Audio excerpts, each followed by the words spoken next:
యశోద గారు please come. And women today అని తను founder of women today. An year ago, ఒక 1 సంవత్సరం అగో నేను united Telangana local women association federation ఒకటి వేసాము.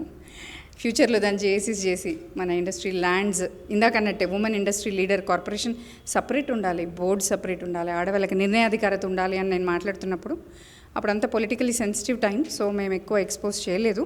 బట్ నన్ను ఫస్ట్ నమ్మిన వ్యక్తి అనమాట. అంటే ఆ బ్యాక్గ్రౌండ్ని కానీ she understood the essence of it.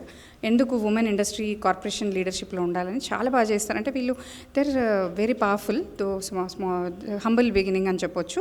Women today అనే పేరు నచ్చి నేను సంవత్సరమైనా 2 సంవత్సరాలైనా 3 సంవత్సరాలైనా ఇంకో సొసైటీ మళ్ళీ పిగిలిన వేడ మిమ్మల్ని పిలుస్తానన్నా, అందుకే పిలిచాను. సో ఇప్పుడు మీకు థ్యాంక్ యూ.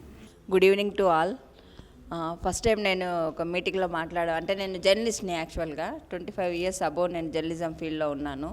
ఇప్పుడు రమ్య గారు చెప్పిన ఒక మాటను మనం అందరం గుర్తుపెట్టుకోవాలి. 3 కొప్పులు కలిస్తే కలవవు అని వాళ్ళందరూ అన్న మాట అది. దాన్ని ఏం చేయాలంటే తను అన్నట్లుగా మనం చాలా చాలా వెరైటీ డిజైన్స్ వేసుకోవచ్చు అన్నది మనం నిరూపించాలి.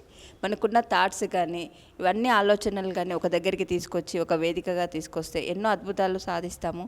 రమ్య గారు చెప్పినట్లుగా ఉమెన్లో చాలా పవర్ ఉంటుంది, కానీ దాన్ని ఏమంటారంటే వీళ్ళు ఆ ఉమెన్ ఏం చేస్తారులే అబలలు అంటారు. కాదు, మనం అబల కాదు. అంటే ఒక బిడ్డకి జన్మనిచ్చే అంత పెయిన్ని మనం భరించగలుగుతున్నామంటే మనం అబలం ఎలా అవుతాము?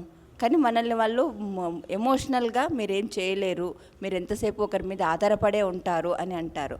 అది కాదు అని చెప్పడానికి మనకు ఒక ప్లాట్ఫామ్ దొరికింది. మనం అందరం కలిసి వర్క్ చేద్దాం. Thank you.